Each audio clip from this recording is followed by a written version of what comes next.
बहुत समय पहले राजा भोज उज्जैन नगर पर राज्य करते थे। राजा भोज आदर्शवादी, सामाजिक एवं धार्मिक प्रवृत्ति के न्यायप्रिय राजा थे।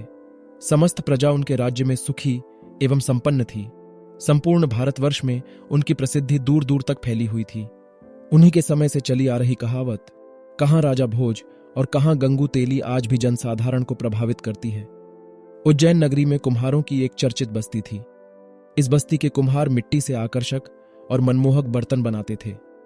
उनके द्वारा बनाए बर्तनों और आश्चर्यजनक कार्यों को दूसरे राज्यों में बड़े ही सम्मानपूर्वक देखा जाता था। यही कारण था कि इस बस्ती के सभी कुम्हार संपन्न और सम्मानित थे। कुम्हारों की इस बस्ती के आसपास मिट्टी के छोटे बड़े टीले थे, जिनकी मिट्टी बड़ी सुगंधित और चिकनी थी। राजा भोज के शासनकाल में प्रत्येक व्यक्ति संपन्न एवं सुखी था। कृषि भी होती थी और किसी भी प्रकार की कोई कमी न थी। इसी बस्ती में कई वर्षों से एक गडरिया भी काम करता था, जिसका नाम सूरजभान था। सूरजभान के घर से कुछ ही दूरी पर उसका एक घनिष्ठ मित्र रहता था। दोनों पड़ोसी होने के साथ साथ एक दूसरे से इतना प्यार करते थे कि एक दूसरे के लिए अपनी जान तक दे सकते थे। लेकिन एक बार छोटे बच्चों के मध्य झगड़े को लेकर दोनों में अनबन हुई तो दोनों की दोस्ती दुश्मनी में बदलती चली गई। लेकिन सूरजभान ने अच्छे अवसर की तलाश कर फिर से दोस्ती को सहज बना दिया।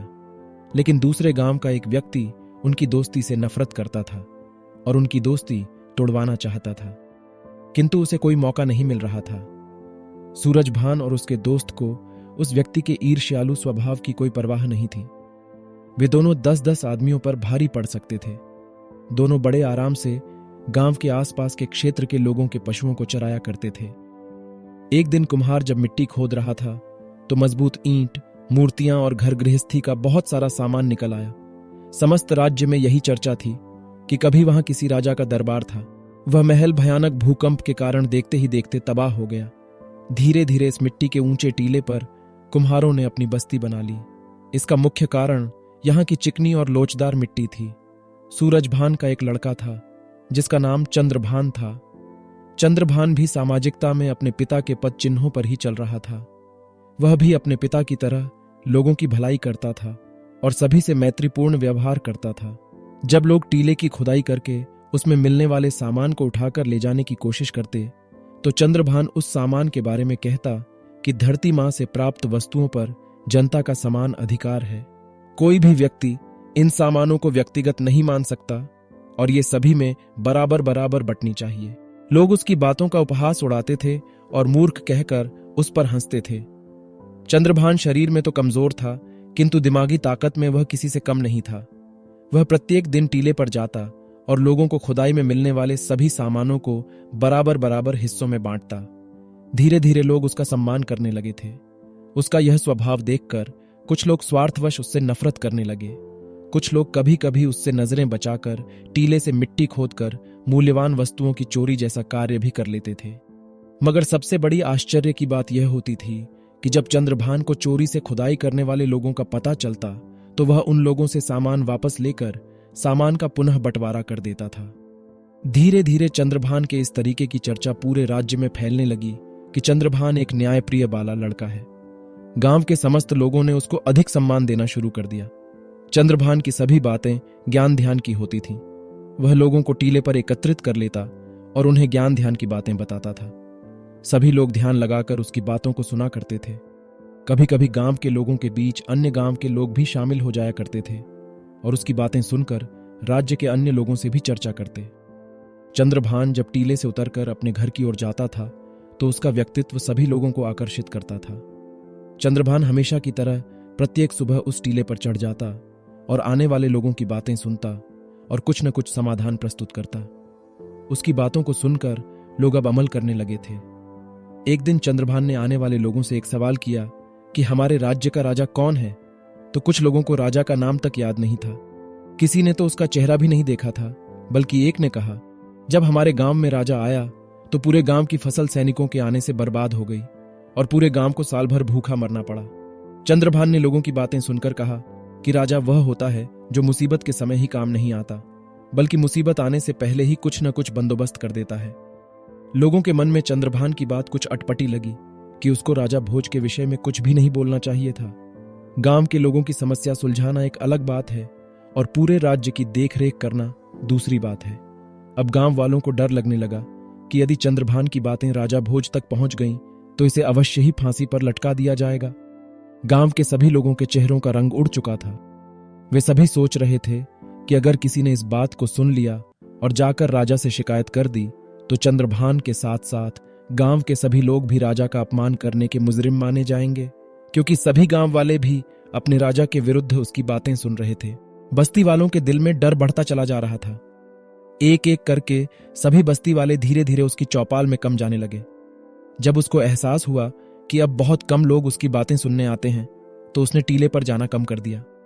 जब उसने गांव वालों से टीले पर न आने का कारण पूछा तो लोगों ने कहा कि अगर तुम्हारी बातें किसी भेदिये ने सुन ली होती तो राजा के सिपाही तुम्हें पकड़कर ले जा चुके होते और साथ में हमें भी तुम्हारे जुर्म की सजा भुगतनी पड़ती। चंद्रभान ने गांव वालों को आश्चर्य से देखा, जैसे कि सभी लोग झूठ बोल रहे हों। उसने कहा कि मैंने किसी व्यक्ति विशेष के विषय में कुछ भी नहीं कहा, बल्कि मैंने तो सामान्य बात कही कि एक राजा को कैसा होना चाहिए और वो किसी भी देश का हो सकता है। यदि मेरे जैसे सामान्य व्यक्ति के अनुसार अगर हमारा राजा भी उन विषयों का पालन नहीं करता तो तब भी मैं अपनी बात पर अटल हूं। धीरे धीरे यह बात पूरे राज्य में चर्चा का विषय बन गई।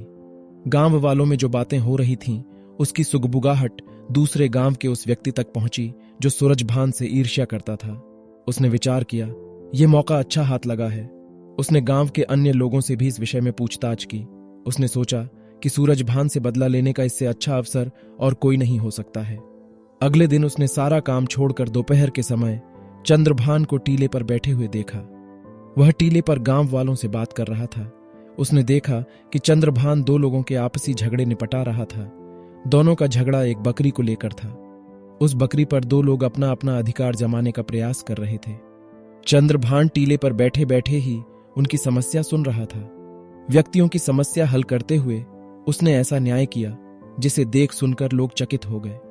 उनमें से एक व्यक्ति खुशी खुशी अपनी बकरी लेकर चला गया और दूसरा व्यक्ति चंद्रभान के न्याय से संतुष्ट था। यह एक उलझा हुआ मामला था। गांव वालों में किसी का भी दिमाग काम नहीं कर रहा था, लेकिन चंद्रभान ने असली दावेदार को आसानी से पहचान लिया। उसने अगले दिन पड़ोसियों के बीच एक बच्चे को लेकर हुए विवाद को निपाटते देखा। उस दिन भी चंद्रभान के न्याय की तारीफ सभी गांव वाले कर रहे थे। जब कुछ ही दिनों में चंद्रभान का नाम दूर दूर तक फैला तो उससे ईर्ष्या करने वाला दूसरे गांव का व्यक्ति और अधिक परेशान हो उठा कि चंद्रभान की चर्चा दूर दूर तक फैल चुकी थी। एक दिन उसने मौका पाकर राजा भोज से शिकायत कर दी, हे राजा भोज, सूरजभान का लड़का स्वयं अपने आप को राजा मानकर प्रजा की समस्याओं का निदान कर रहा है। महाराज, वह आपके लिए अपशब्दों का भी प्रयोग कर रहा है। ईर्ष्यालु भानु प्रताप मन ही मन प्रसन्न हो रहा था कि वह अब किसी भी सूरत में नहीं बच सकता। उसे भी अपने अपमान का बदला चुकाने का अच्छा मौका दिख रहा था। राजा भोज ने अपने सिपाहियों को आदेश दिया कि वे सूरजभान के लड़के पर नजर रखें, उसके पास न्याय पाने जाने वालों को रोकें और फरियादियों को न्याय के लिए मेरे पास लेकर आएं। सिपाहियों ने राजा भोज के आदेश का पालन करना शुरू कर दिया। अगले दिन एक व्यापारी को राज दरबार में लाया गया। राजा भोज ने व्यापारी से राज दरबार में आने का कारण पूछा। व्यापारी ने कहा, महाराज, मैं एक छोटा सा व्यापारी हूं और व्यापार करना मेरा मुख्य पेशा है। नगर से बाहर जाते समय मैंने अपने व्यापारी मित्र के पास कुछ बहुमूल्य वस्तुएं बतौर अमानत रखी थीं, ताकि जब मैं लौट कर आऊं तो मेरी बहुमूल्य वस्तुएं सुरक्षित वापस मिल सकें। जब मैंने व्यापारी मित्र से वे बहुमूल्य वस्तुएं मांगी तो उसने देने से इनकार कर दिया। इसीलिए हम दोनों का आपस में झगड़ा हो गया है। महाराज, मुझे मेरी वस्तुएं वापस दिला दीजिए। मेरे साथ न्याय कीजिए महाराज। यही वस्तुएं परिवार का एकमात्र सहारा हैं। राजा ने व्यापारी द्वारा लगाए गए आरोप के बारे में उसके व्यापारी मित्र से पूछा तो व्यापारी मित्र ने कहा कि यह बात तो सत्य है कि व्यापार के लिए जाते समय यह अपनी बहुमूल्य वस्तुएं मेरे पास रख गया था। इसने मुझसे वायदा किया था कि वह 6 महीने बाद लौटकर अपनी वस्तुएं वापस ले लेगा। जब यह 6 महीने बीत जाने के बाद लौटा तो मैंने इसकी अमानत लौटा दी। राजा भोज ने उस व्यापारी से कहा कि क्या तुम्हारे पास कोई गवाह है जो यह सिद्ध कर सके कि तुमने इसकी बहुमूल्य वस्तुएं लौटा दी थीं? अवश्य महाराज, मैंने गांव के मुखिया और मंदिर के पुजारी के सामने सभी वस्तुएं लौटाई थीं। व्यापारी के मित्र की बात सुनकर राजा भोज ने उन दोनों को बुलाने का आदेश दिया। कुछ देर बाद राजा के सिपाही मुखिया और पुजारी को दरबार में ले आए। दोनों की गवाही व्यापारी के मित्र के पक्ष में थी। उन दोनों की पूरी बात सुनने के बाद राजा ने अपना निर्णय सुनाया। यह व्यापारी झूठ बोल रहा है, इसलिए उसे आदेश दिया जाता है कि वह झूठ बोलने के अपराध में अपने मित्र व्यापारी से क्षमा मांगे, वरना उसे राजदंड भोगना पड़ेगा। यह न्याय नहीं, अन्याय है अन्नदाता। यदि मैं चंद्रभान के पास न्याय हेतु जाता तो दूध का दूध और पानी का पानी हो जाता, लेकिन आपके सिपाही जबरदस्ती हमें पकड़कर आपके दरबार में ले आए, व्यापारी ने रोते हुए कहा। व्यापारी की बात सुनकर राजा भोज क्रोधित नहीं हुए, बल्कि यह सोचने लगे कि सूरजभान का लड़का कैसा न्याय करता है, जिसकी चर्चा हर जगह है। उसे चलकर देखना चाहिए। राजा भोज ने कहा, अगर तुम दोनों मेरे न्याय से असंतुष्ट हो तो जाकर उसी से न्याय मांगकर देख लो। मैं भी देखना चाहता हूं कि वह किस प्रकार का न्याय करता है। राजा भोज की बात सुनकर व्यापारी और दोनों गवाह भी उसके पीछे पीछे चल दिए। बस्ती के सबसे ऊंचे टीले पर हमेशा की तरह चंद्रभान पहले से ही बैठा हुआ था। गांव के लोग उसके इर्द गिर्द जमा थे। राजा भोज भी भेष बदलकर वहां बैठ गया और उसका न्याय देखने लगा। व्यापारी ने चंद्रभान को जब अपनी विपदा सुनाई तो उसकी बात सुनकर चंद्रभान तेज स्वर में बोला, न्याय करने के लिए राजा होने की आवश्यकता नहीं, न्याय का अपना दृष्टिकोण होता है। यदि न्यायपूर्ण दृष्टिकोण हो तो कोई भी किसी भी समय सही न्याय कर सकता है। यदि मेरे वश में होता तो राजा भोज को यहां बुलाकर दिखाता कि न्याय किसे कहते हैं। चंद्रभान ने सबसे पहले व्यापारी के गवाह गांव के मुखिया और मंदिर के पुजारी को बुलाया और पूछा कि बताओ, उन बहुमूल्य वस्तुओं में कौन कौन सी कितनी वस्तुएं थीं। चंद्रभान का यह सवाल सुनते ही मुखिया और पुजारी के होश उड़ गए। उन्होंने लड़खड़ाती जुबान में कहा, हमने तो बस पोटली देखी। व्यापारी के मित्र से चंद्रभान ने कहा कि तुमने तो कहा था कि उन दोनों को दिखाकर बहुमूल्य वस्तुएं लौटा दी थीं। अरे तुम तो एक बेईमान इंसान हो। दोनों को झूठी गवाही देने के लिए किस प्रकार का सौदा किया था। व्यापारी मित्र बुरी तरह कांपने लगा, उसकी टांगें लड़खड़ाने लगीं। व्यापारी का मित्र चंद्रभान के कदमों में गिरकर रोने लगा, मुझे क्षमा करें, मुझसे बहुत बड़ी भूल हो गई। मैं इनकी बहुमूल्य वस्तुएं लौटाने का वादा करता हूं कि घर जाते ही इनकी वस्तुएं दे दूंगा। राजा भोज ने देखा कि सूरजभान का लड़का चतुर और न्यायप्रिय है। राजा उसके न्याय करने का ढंग देखकर काफी प्रभावित हुए और अपने राजमहल वापस आ गए। वह रात भर चंद्रभान के बारे में सोचते रहे।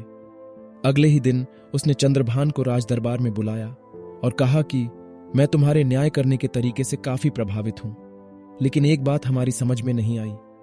कौन सी बात महाराज? चंद्रभान ने हाथ जोड़कर राजा भोज से पूछा, तुम अनपढ़ और एक मामूली चरवाहे हो, फिर भी इतना अच्छा न्याय कैसे कर लेते हो? यह सब उस टीले की करामात है महाराज। जब भी मैं उस टीले पर बैठता हूं तो मुझ में न जाने कौन सी शक्ति आ जाती है। मैं वहां बैठकर ही सही न्याय करता हूं, बाकी जगह तो मुझसे कुछ बोला भी नहीं जाता है। राजा भोज ने काफी सोच विचार करने के बाद अपने मंत्रियों से विचार विमर्श किया।